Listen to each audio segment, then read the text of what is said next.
លោកបណ្ឌិតកិនភាបានលើកឡើងថាសង្គមคล้ายៗសង្គមមួយគ្រោះថ្នាក់បំផុតមិនមែនត្រឹមតែពេលមានភាពក្រីក្រអវិជ្ជមានឬអំពើពុករលួយប៉ុណ្ណោះទេប៉ុន្តែពេលភាពคล้ายៗបានคล้ายទៅជារឿងធម្មតាភាពคล้ายៗមិនមែនគ្រាន់តែជាការកុហកតូចតាចនោះទេប៉ុន្តែជាជំងឺសង្គមដែលធ្វើឲ្យសម្បកធំជាងខ្លឹមសាររូបភាពសពនិមិត្តធំជាងសេចក្តីពិត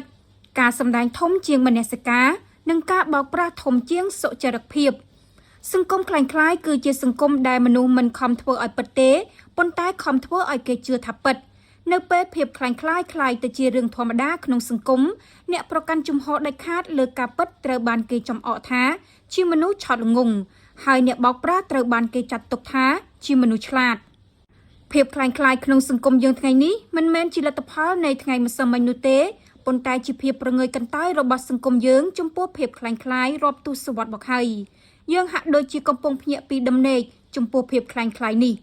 ភាពคล้ายៗដែលប៉ះពាល់ជីវិតប្រជាពលរដ្ឋផ្ទាល់បំផុតគឺភាពคล้ายៗក្នុងទីផ្សារ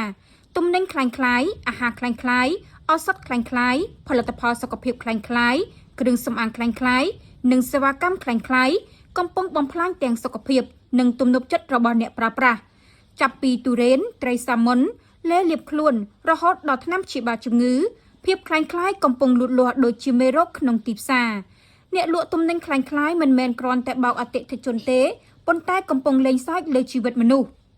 អ្វីដែលកាន់តែគ្រោះថ្នាក់ថែមទៀតនោះគឺការផ្សព្វផ្សាយคล้ายៗដែលបំភាន់ឲ្យមនុស្សជឿថារបស់คล้ายៗទាំងនោះជារបស់ពិតភាពคล้ายៗក្នុងវិស័យអប់រំគឺគ្រោះថ្នាក់ជាងនេះទៅទៀតព្រោះវាបំផ្លាញអនាគតជាតិ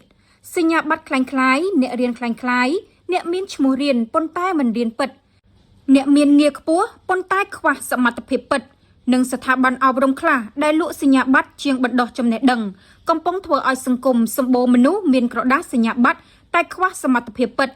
អ្នកខ្លះទៅទិញសញ្ញាបត្រคล้ายៗពីជនបរទេសមកសម្ដែងការអប់រំคล้ายៗមិនបានបង្កើតធនធានមនុស្សទេប៉ុន្តែបង្កើតមនុស្សខ្វះខ្លឹមសារដែលអាចបំផ្លាញស្ថាប័ននៅថ្ងៃក្រោយពេលមនុស្សរៀនคล้ายៗជាមន្ត្រីគេបង្កើតរដ្ឋបាលคล้ายៗពេលคล้ายជាអ្នកជំនាញគេបង្កើតគ្រោះថ្នាក់ក្នុងជំនាញពេលคล้ายជាអ្នកដឹកនាំគេបង្កើតការដឹកនាំគ្មានខ្លឹមសារពាក់ព័ន្ធនឹងសញ្ញាបត្រคล้ายៗអ្វីដែលគួរឲ្យសោកស្ដាយនិងតក់ស្លុតទៀតនោះមានអ្នកមានកិត្តិយសនិងអ្នកមានឥទ្ធិពលលើបណ្ដាញសង្គមខ្លះបង្ហាញការគាំទ្រនិងការអាណិតអាសូរអ្នកខ្លែងសញ្ញាបត្រនិងប្រើសញ្ញាបត្រคล้ายៗទៀតផងភាពคล้ายៗក៏កំពុងពាក់អាវសប្បុរសធម៌និងបង់ស្បង់ជីវសាសនាផងដែរសប្បុរសធម៌คล้ายៗគឺការយកទុក្ខវេទនារបស់អ្នកក្រជំងឺរបស់អ្នកដទៃ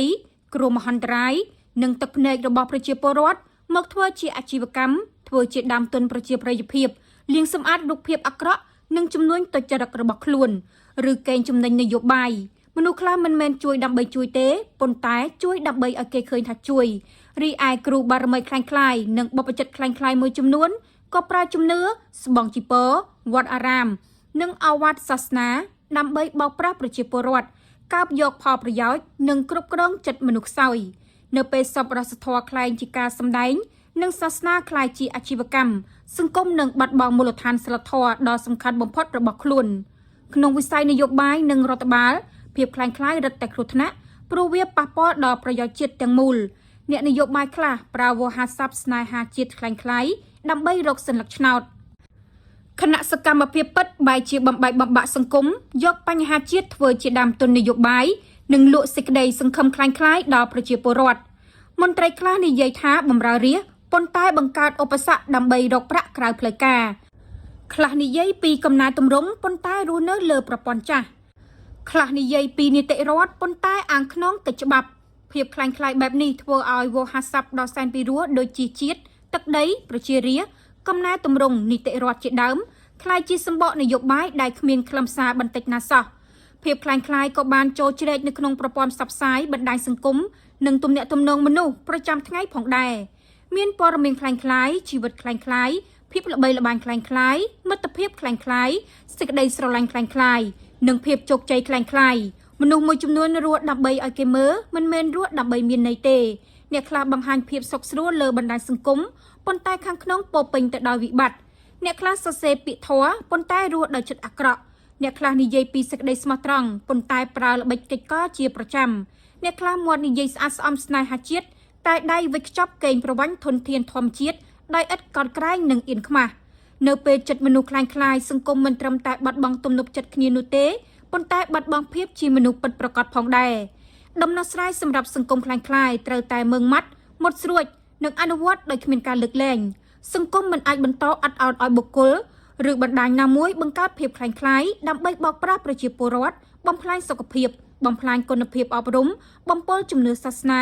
បំផ្លាញអនាគតយុវវ័យឬបំផ្លាញទំនុកចិត្តសង្គមបានទៀតឡើយអ្នកផលិតអ្នកនាំចូលអ្នកចែកចាយអ្នកផ្សព្វផ្សាយអ្នកការពារនិងអ្នកទទួលផលពីភាពคล้ายៗត្រូវតែទទួលខុសត្រូវទាំងអស់ប្រសិនបើអំពើคล้ายៗនោះបង្កព្យុះសនកម្មដល់សង្គមប៉ះពាល់ដល់ជីវិតសុខភាពទ្រព្យសម្បត្តិសីលធម៌សាធារណៈ